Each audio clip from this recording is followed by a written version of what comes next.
Hi ಎಲ್ರಿಗೂ ನಮಸ್ಕಾರ. ಎಲ್ಲರೂ ಹೇಗಿದ್ದೀರಾ? ಚೆನ್ನಾಗಿದ್ದೀರಾ ಅಂತ ಅಂದ್ಕೊಂಡಿದ್ದೀನಿ. ನಾನಂತೂ ತುಂಬ ಚೆನ್ನಾಗಿದ್ದೀನಿ. ಸೊ ಇವತ್ತಿನ ಟಾಪಿಕ್ ಬಂದು ಪಾಪು ಆದ ನಂತರ, ಮಗು ಆದಮೇಲೆ ವೆಯ್ಟ್ನ ಲಿಫ್ಟ್ ಮಾಡೋದು ಯಾವಾಗ, ಎಕ್ಸಸೈಸ್ ಯಾವಾಗ ಸ್ಟಾರ್ಟ್ ಮಾಡಬೇಕು? ಎಲ್ರದ್ದು ತುಂಬ ದೊಡ್ಡ ಕ್ವಶನ್ ಇದು ತಲೆಯಲ್ಲಿ.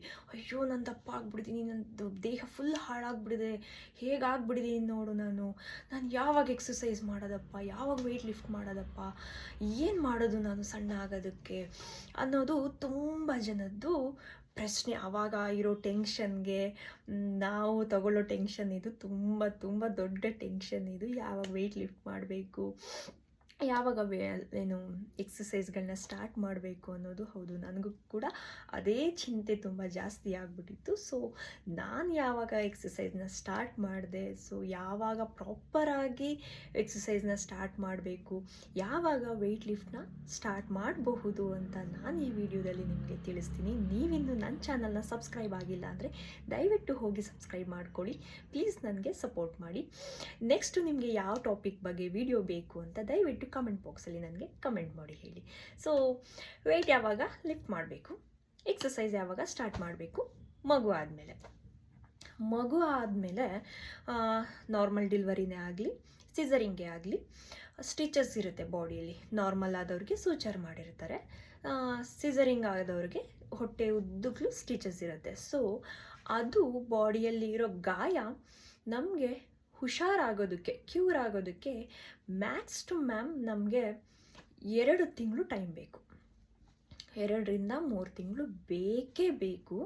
ಹಾಗಾಗಿ ಬಾಣಂತಿ ಅನ್ನೋ ರೂಪದಲ್ಲಿ ತಾಯಿಗೆ ತುಂಬ ರೆಸ್ಟ್ ಕೊಡ್ತಾರೆ. ಹಾಗೆ ಆಯಿತಾ? ಅದು ಬಿಟ್ಬಿಟ್ಟು ನೀವು ನಾನು ಇವಾಗ ಆರಾಮಾಗಿದ್ದೀನಿ, ಗಾಯ ಮಾಯ್ದುಬಿಟ್ಟಿದೆ ಅಂತೆಲ್ಲ ಎಕ್ಸಸೈಸ್ ಮಾಡೋಕ್ಕೆ ಹೋಗಬೇಡಿ. ಆದಷ್ಟು ಒಂದು 2 ತಿಂಗಳು ದೇಹಕ್ಕೆ ರೆಸ್ಟ್ ಕೊಡಿ, ಆದಷ್ಟು ರೆಸ್ಟ್ ಕೊಡಿ. ಅದಾದಮೇಲೆ ನಾವು ನಮ್ಮ ಸೆಲ್ಫ್ನ ನೋಡ್ಕೋಬೋದು. 2 ತಿಂಗಳು ಆದ ನಂತರ ನಾರ್ಮಲ್ ಎಕ್ಸಸೈಸು, ಫ್ರೀ ಎಕ್ಸಸೈಸ್ನ ಸ್ಟಾರ್ಟ್ ಮಾಡಿ. ತುಂಬ ಹೆವಿ ಎಕ್ಸಸೈಸ್ ಆಗಲಿ, ಸ್ಟಿಚ್ಚು ಓಪನ್ ಆಗೋ ಚಾನ್ಸಸ್ ಇರುತ್ತೆ. ಈವನ್ ಒಳಗಡೆ ಇನ್ನೂ ಮಾಯ್ದಿರಲ್ಲ, ಕ್ಯೂರ್ ಆಗಿರಲ್ಲ ಸ್ಟಿಚಸ್ ಹಾಕಿರೋ ಜಾಗ. ಹಾಗಾಗಿ ಅದು ಎಕ್ಸ್ಪೆಂಡ್ ಆಗಿ ಓಪನ್ ಆಗೋ ಚಾನ್ಸಸ್ ಇರುತ್ತೆ. ನಾವು ರಫ್ ಎಕ್ಸಸೈಸು, ತುಂಬ ಹಾರ್ಡ್ ಎಕ್ಸಸೈಸ್ನ ಮಾಡಿದಾಗ ಅದು ಹೀಗೆ ಓಪನ್ ಆಗೋ ಚಾನ್ಸಸ್ ಇರುತ್ತೆ. ಅದು ಕ್ಯೂ ಕಟ್ಕೊಂಡು, ಪಸ್ಸೆಲ್ಲ ಕಟ್ಕೊಂಡು ಮತ್ತೆ ನಾವು ಹಾಸ್ಪಿಟ್ಲಿಗೆ ಹೋಗಿ ಅದನ್ನು ಸರಿ ಮಾಡ್ಕೊಳ್ಳೋ ಇದು ಬೇಡ. ಹಾಗಾಗಿ ಆ ಥರ ಎಲ್ಲ ಪ್ರಾಬ್ಲಮ್ ಆಗುತ್ತೆ. ಹಾಗಾಗಿ ನಾವು simple exercise, normal basic exercise, ಮತ್ತು ಆದಷ್ಟು ಯೋಗ ಮಾಡಿ. ಯೋಗದಲ್ಲಿ ಸಿಂಪಲ್ ಎಕ್ಸಸೈಸ್ ಇರುತ್ತೆ, ಸೂರ್ಯ ನಮಸ್ಕಾರ ಮಾಡ್ಬೋದು. ಆ ಥರ ಸಿಂಪಲ್ ಎಕ್ಸಸೈಸ್ನಿಂದ ಸ್ಟಾರ್ಟ್ ಮಾಡಿ.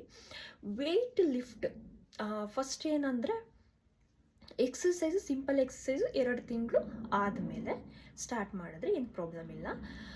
ವೆಯ್ಟ್ ಲಿಫ್ಟು ಯಾವಾಗ ಮಾಡ್ಬೋದು ನಾವು ಅಂತಂದರೆ, ಆದಷ್ಟು ಒಂದು 3-4 ತಿಂಗಳು ವೆಯ್ಟ್ ಲಿಫ್ಟು ಬೇಡ ತಾಯಿ ದೇಹ ತುಂಬ ಸೆನ್ಸಿಟಿವ್ ಆಗಿರುತ್ತೆ. ವೆಯ್ಟ್ ಲಿಫ್ಟ್ ಎಲ್ಲ ಮಾಡಿ ಮಸಲ್ಸ್ ಇದೆಲ್ಲ ತುಂಬ ವೀಕ್ ಆಗಿಬಿಟ್ಟಿರುತ್ತೆ, ನರ್ವ್ಸ್ ಎಲ್ಲ ತುಂಬ ವೀಕ್ ಆಗಿಬಿಟ್ಟಿರುತ್ತೆ. ಹಾಗಾಗಿ ವೆಯ್ಟ್ ಲಿಫ್ಟ್ನ ಆದಷ್ಟು ಕಮ್ಮಿ ಮಾಡಿ, ತೂಕಗಳನ್ನು ಎತ್ತೋದು ಬೇಡ. 4 ತಿಂಗಳು ಆದ ನಂತರ, ಪಾಪು ಆಗಿ 4 ತಿಂಗಳು ಆದ ನಂತರ ನೀವು ವೆಯ್ಟ್ ಲಿಫ್ಟ್ನ ಮಾಡ್ಬೋದು. ಸ್ವಲ್ಪ ಮಟ್ಟಿಗೆ ವೆಯ್ಟ್ ಲಿಫ್ಟು, ಎಕ್ಸಸೈಸು, ಜಿಮ್ಮು ಏನು ಬೇಕಾದರೂ ಮಾಡಬಹುದು.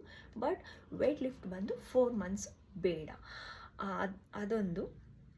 ಎಕ್ಸಸೈಸ್ ಬಂದು 2 ಮಂತ್ಸಿಂದ ಸ್ಟಾರ್ಟ್ ಮಾಡ್ಬೋದು. ಫ್ರೀ ಎಕ್ಸಸೈಸು, ತುಂಬ ರ್ಯಾಶ್ ಎಕ್ಸಸೈಸ್ ಯಾವುದೂ ತುಂಬ ಕಷ್ಟಪಟ್ಟು ಮಾಡೋ ಅವಶ್ಯಕತೆ ಇಲ್ಲ. ನಮ್ಮ ಬಾಡಿ 6 ಮಂತ್ಸ್ ಆದಮೇಲೆ ನಾರ್ಮಲ್ ವೆಯ್ಟಿಗೆ ಬರೋ ಚಾನ್ಸಸ್ ತುಂಬ ಇರುತ್ತೆ. ಕೆಲವರಿಗೆ ಆ ಚಾನ್ಸಸ್ ಇರಲ್ಲ. ಅಂಥವರು 2 ತಿಂಗಳಿಂದ ಎಕ್ಸಸೈಸ್ನ ಸ್ಟಾರ್ಟ್ ಮಾಡ್ಬೋದು. ವೆಯ್ಟ್ ಲಿಫ್ಟಿಂಗು ಆದಷ್ಟು ಟೈಮ್ ಕೊಡಿ ದೇಹಕ್ಕೆ.